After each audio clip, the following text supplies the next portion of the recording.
Quería aprovechar la oportunidad, ya que os tenemos hoy aquí, tanto a Tor Rural como a Escapada Rural, y como representante que soy de una asociación y de la Federación de Turismo Rural, pediros, por favor, que no anunciéis en vuestros portales alojamientos que no estén de alta en las administraciones. Es un tema que estamos trabajando mucho desde el sector porque hace mucho daño. Nosotros en las asociaciones, nuestro objetivo siempre es defender los intereses del sector y bueno, pues esta facilidad que tienen alojamientos ilegales de venderse por Internet hace mucho daño. Entonces, era más que nada, más que una pregunta, era aprovechar esta oportunidad para dejar este problema, pues eso, presente. Sí, si me permites, igual, Ana. Sí, yo también. Bueno, sí, nosotros, la verdad es que de Escapada Rural ya llevamos unos cuantos años. No puedo decir que es del principio, porque no es así, pero esta es una problemática y un tema al que sois muy sensibles y somos conscientes, y ya desde hace unos años sí que tenemos una política muy clara al respecto. Cada vez que un alojamiento quiere darse de alta en Escapada Rural, siempre le pedimos el número de registro en turismo. Es imprescindible para considerarlo anunciante. Si en algún caso, debido a que esto es una política que se ha implementado a posteriori, se detecta que hay algún alojamiento de la primera época que no cumple este requisito, aunque lo sometemos a controles de calidad continuados, siempre decimos lo mismo, pues por favor comunicárnoslo, porque en este caso nosotros rechazamos a ese posible anunciante, incluso perdiendo dinero, obviamente, por seguir esta política. Ahora también, bueno, creo que cuestiones de normativas y de regulación, bueno, pues muchas veces la ley va por detrás de la realidad del mercado y hay ocasiones en las que quizás hay alojamientos que quieren ser legales, pero esas normativas, como son distintas en cada comunidad autónoma, van cambiando. Hay veces que les dejan en ciertos limbos, ¿no?, de legalidad que hace complicada esta situación. Pero respecto a nuestra postura y nuestra filosofía es claramente la que te comento. Pero Ana, yo ahí discrepo porque, mira, yo entiendo, vosotros sois empresas, sois negocios, nosotros, nuestra misión y nuestro fin es otro. Yo antes de intervenir he hecho una comprobación, por ejemplo, sobre un alojamiento que tenemos sospechas que no está registrado en turismo. No lo encuentro en la página oficial del Gobierno de Navarra, con lo cual entiendo que todavía no está registrado. Sí que aparece en vuestros portales. Entonces, yo lo que quiero decir, que yo entiendo el tema de normativa, pero la normativa es para todos igual y lo justo es que todos jueguen con las mismas cartas. Y además, entendiendo que todo esto hace también mucho daño al turismo, y si hace mucho daño al turismo, hace mucho daño a todos. Sí, a nosotros y a vosotros. Breve, por favor. Sí. Bueno, no quiero monopolizar más porque habrá más gente que quiera contestar, pero por añadir un poco más a lo que tú comentas, Ana, nosotros por nuestras características desde que nos compró HomeAway y después de HomeAway Expedia, son 3 adquisiciones en 4 años, hace cada vez más complejo que podamos revisar los contenidos con anterioridad, como podéis hacer igual en el caso de vuestro, ¿no? Entonces, lo que nosotros sí que desde Top Rural decimos es que estamos abiertos a colaborar con la Administración para que cuando se nos comunique que hay un alojamiento concreto que no cumple con el tema del número de registro y se valore adecuadamente, retirarlo. Porque como plataformas, nuestro rol recogido en la Ley de Comercio Electrónico y en la Directiva Europea es que lo que tenemos que hacer es retirar un contenido una vez que hemos recibido una notificación efectiva por parte de una administración competente para retirar eso. Nosotros tenemos en España 9.000 alojamientos rurales, pero además están integrados dentro de la base de datos de HomeAway, que tiene 120.000 alojamientos, y ahora van a estar integrados también los alojamientos rurales dentro de Expedia, que tiene millones de alojamientos. Por lo tanto, es muy difícil que un equipo, el mismo para todas las marcas, pueda estar revisando el contenido constantemente, ¿no?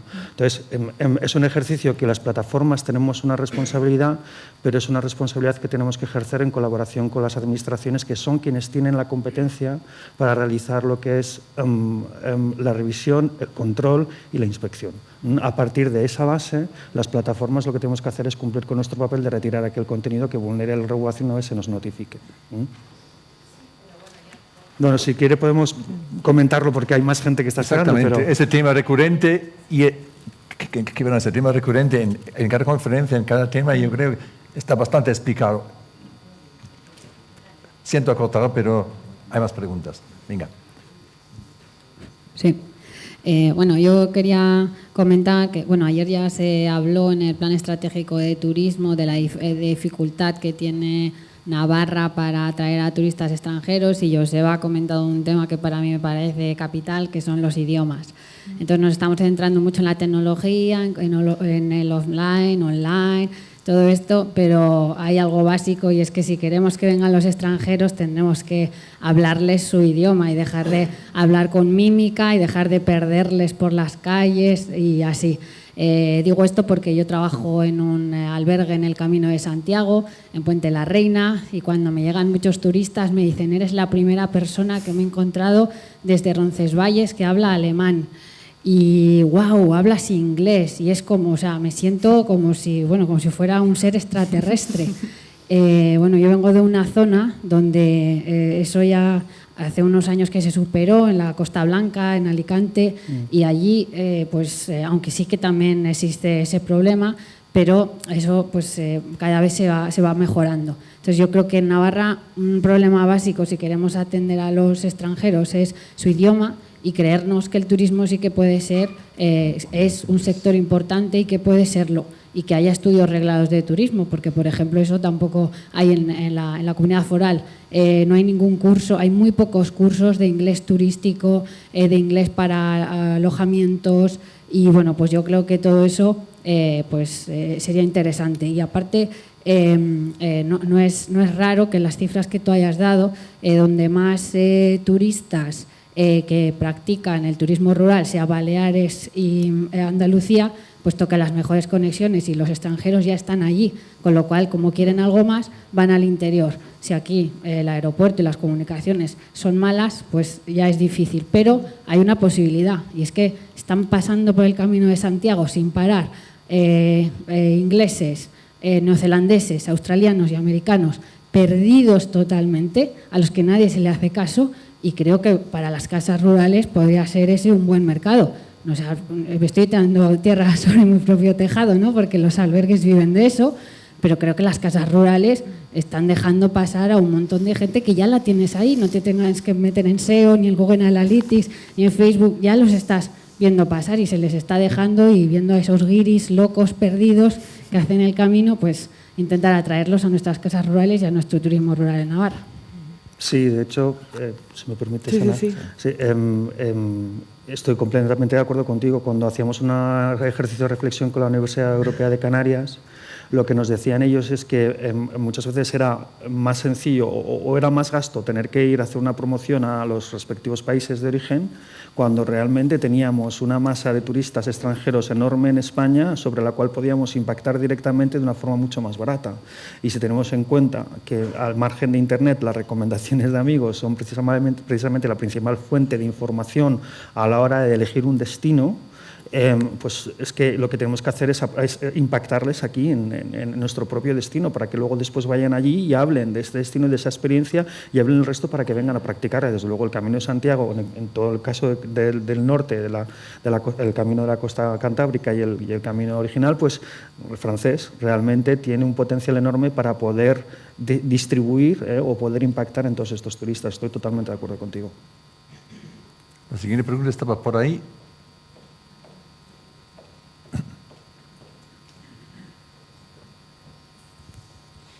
Hola, buenos días. Mi pregunta era, por ejemplo, en el viajero general, más concretamente en el viajero extranjero, ¿qué valor le puede dar a la certificación? que los alojamientos sean oficiales, no oficiales, legales, ilegales, homologados, no homologados. Y otra cosa que quería aportar es que yo creo que para que el alojamiento rural se externalice internacionalmente depende mucho de las plataformas mundiales como puede ser HomeAway, Booking o Airbnb. Quiere decir, de alguna manera, estos son los que van a hacer que el turismo rural se expanda como la espuma. De hecho, pusimos certificación en una de las, cuando les preguntamos cuáles eran los principales motivos que tenían en cuenta a la hora de elegir un alojamiento o elegir un destino minoritario. No existe. O sea, es que ellos no pueden entender qué certificación existe en España, qué categorías de alojamientos hay en España, si son de 2 espigas, de 3 olivas, de 4 hojas de roble. No lo saben y es que no les importa. No les importa, realmente no les importa si tiene un número de registro, si no tiene un número de registro. Lo que les importa es qué fotografías ven, que les hacen tener una sensación clara de lo que se van a encontrar, cuáles son las opiniones de otros usuarios y cuáles son las puntuaciones que estos usuarios hacen de esa experiencia, porque lo que quieren es vivir esa misma experiencia que pueden ver recogidas en las opiniones de los alojamientos. Quieren saber cuáles son las características que cumple ese alojamiento. Quiero decir, es que las plataformas no ofrecemos lo que nos da la gana. Las plataformas escogemos y seleccionamos el contenido y los propietarios y los gestores suben los contenidos que los viajeros reclaman. Hacemos estudios, gastamos miles de euros en saber qué es lo que busca el usuario, cómo busca el usuario, qué tipo de información busca, qué prioridad da esa información. Luego, no está en nuestro ánimo no dar un reflejo al número de registro, porque es que el usuario no percibe la calidad en base a un número de registro, con todo mi respeto. Lo hace en función de lo que ve en Internet, que son las experiencias de otros viajeros y la característica y lo que ve en Internet. Luego, empeñarnos en esto es más una labor de establecer un marco jurídico seguro, pero tendría que tener unos requisitos mínimos para que todo el mundo lo pudiese cumplir y luego centrarnos en lo que realmente quiere como experiencia del usuario, que no es el número de registro, son otras cosas. Y evidentemente también estoy en acuerdo contigo, ¿no? Es decir, el turismo está teniendo un claro proceso de concentración. Top Rural se vendió a HomeAway pues porque éramos conscientes, yo vengo desde el año 2007 de Top Rural, que o nos integrábamos en otra compañía más grande o no conseguíamos por nuestra cuenta poder tener una visibilidad de los alojamientos a nivel internacional. Luego, la única manera era podernos unir a otra empresa mayor que nosotros que nos diese visibilidad. Y ahora HomeAway ha sido comprada por Expedia, lo mismo, ¿no? Es decir, estamos viendo un fenómeno de concentración que tiene sus desventajas, evidentemente, en cuanto a acceso de los propietarios a que les den un servicio muchas veces rápido, es cierto, pero por otro lado también lo que está haciendo es abrir abanicos y posibilidades de visibilidad a nivel internacional que antes no se tenían. Y la reserva online en este sentido es fundamental. Sí. Yo también. Sí. En la práctica, que un alojamiento sea oficial o no sea oficial, con el tiempo va a perder valor, ¿no? Eso es a lo que yo quiero. Yo creo que es verdad lo que dice Joseba, que es una cuestión de marco jurídico y lo que nosotros, que tenemos una filosofía un poco diferente a ellos, pretendemos con esta solicitud del registro es en realidad garantizar una mínima, pues eso, un mínimo de garantía de que si llega a pasar algo en ese establecimiento, en teoría tienes que estar amparado porque ese establecimiento está sujeto a una normativa y no opera al margen de la ley.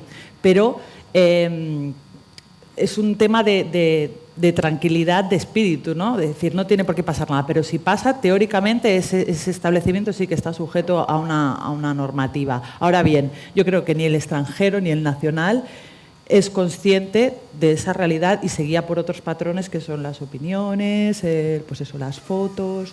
De hecho, por acotar un poco lo que tú comentas, precisamente portales como Airbnb o HomeAway y demás, por eso están incorporando los seguros, las garantías, etcétera, dentro de los servicios que ofrecen, precisamente para cubrir ese aspecto de seguridad que igual en algunos casos no se cubren.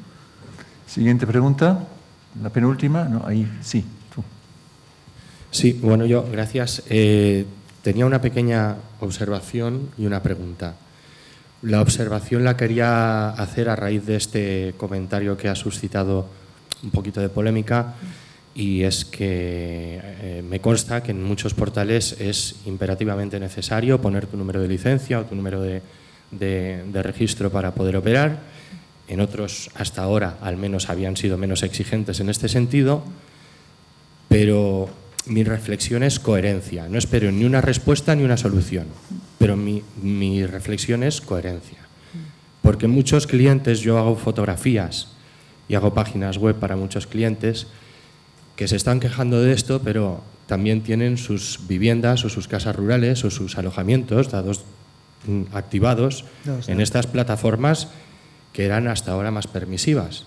Entonces es como si un taxista se está quejando de que tiene a un conductor ilegal como vecino, pero luego este taxista se va a hacer horas por ahí en Uber o en BlaBlaCar para sacarse unas perrillas. Entonces, yo ante esto, pues sé que me estoy colocando del lado del diablo, pero pediría coherencia, ante todo coherencia. Del mismo modo que con el tema de los precios. Lo de hazme una rebajita guapi, a todos nos hace mucha gracia, pero es que a mí me lo dicen cuando hago fotos para una casa rural o cuando diseño una página web. A ver si puede estar un poquito por debajo. Pues bueno, del mismo modo que como propietarios se os eriza el pelo y os insulta un poco, incluso que una persona quiera pasar 8 noches al precio de 7 o 10 al precio de 5, pensad que hay otros segmentos profesionales con los que deberíais actuar con coherencia y en consecuencia con eso. Voy con mi pregunta. Gracias.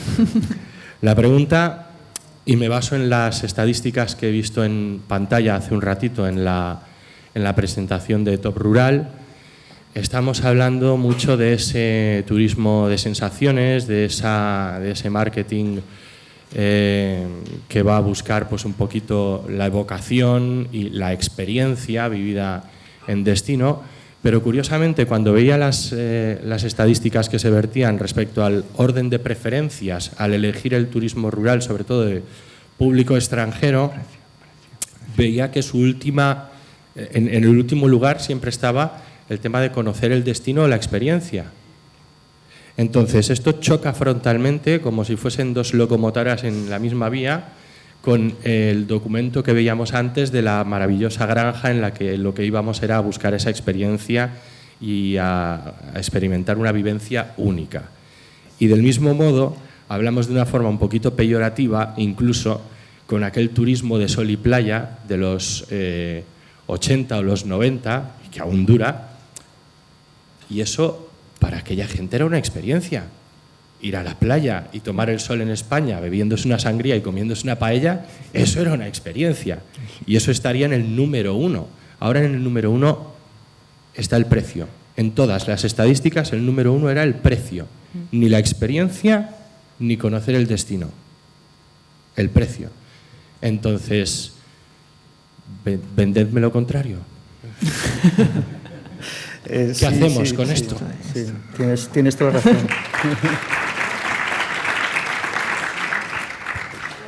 Tienes toda la razón, pero hay que matizar algo, y es que somos seres racionales e irracionales. Entonces, hay aspectos en los que todos coincidimos en que lo que buscamos es una experiencia auténtica, donde cada uno difiere en qué es lo auténtico en cada caso, ¿no? Todos queremos tener experiencias auténticas. ¿Quién no quiere tener una experiencia auténtica? O sea, esto es así, ¿no? Pero lo que ellos quieren ver es en qué se diferencia mi experiencia auténtica de la que tú le ofreces. Entonces, en tanto que tú automáticamente sepas cuál es tu mercado principal competencia y seas capaz de posicionarte en lo que te diferencia respecto a ese mercado que es tu competencia, ahí es donde te estarás vendiendo para convencer al viajero sobre qué es lo importante. Luego, el precio. Es lógico. Si yo te pregunto, para ti, de todos estos elementos, ¿cuál es el que define a la hora de seleccionar y pones precio? Todos vamos a seleccionar precio. Por lo tanto, es normal porque todos tenemos una sensibilidad especial hacia lo que yo quiero conseguir, cuanto más barato, mejor. Ahora bien, esto no significa que sea quiero barato, que también, pero soy sensible al precio.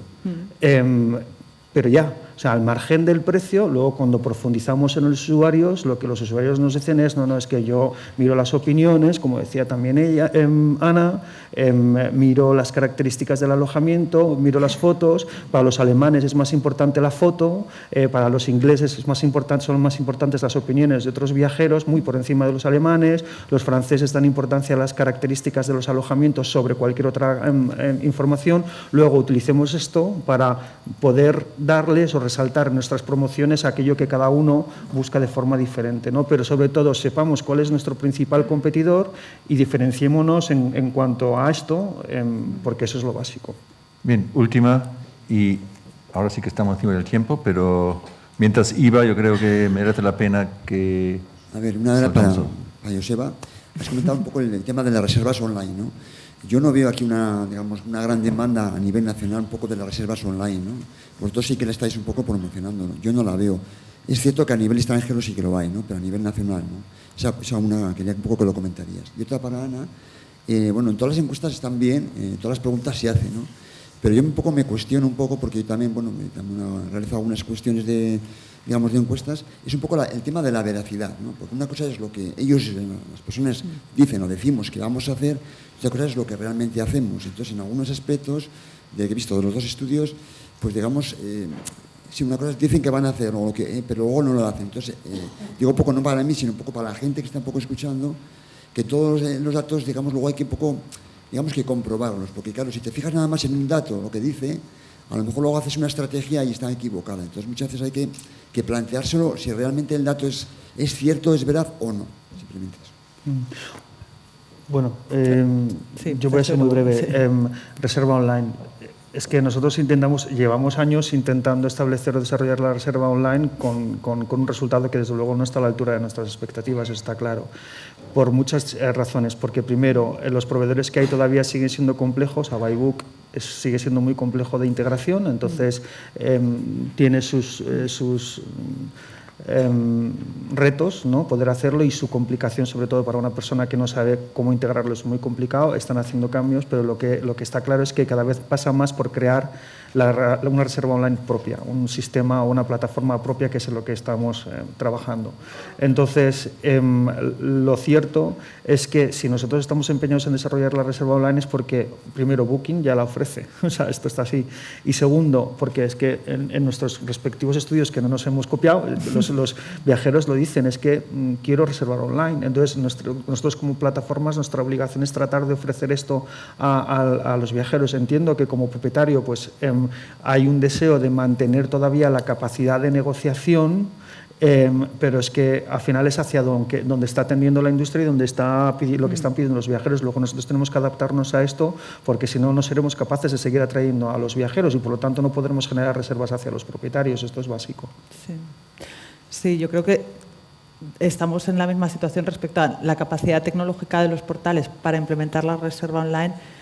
Podría ser relativamente sencilla. El problema es eso, que tienes que trabajar con una masa crítica suficiente para luego ofrecer esta solución al viajero, y como el propietario en la mayoría de los casos no dispone de las herramientas o del tiempo o X factores para trabajar con este sistema, pues todavía eso es un reto que está ahí y que todos vamos en esa dirección, pero que todavía hay camino por recorrer, que es la realidad que estás comentando, Ángel. Y respecto al tema de las estadísticas, pues al final son eso, estadísticas. Nosotros siempre intentamos acompañar los datos, los informes, con pequeñas reflexiones en base a nuestro conocimiento del sector, que nuestro conocimiento se debe básicamente a la relación que tenemos con vosotros, a que coincidimos en muchos foros, hablamos, afortunadamente pues hay ese feedback con mucha gente que llevamos conociendo a lo largo de estos años, y nos pone un poco en perspectiva.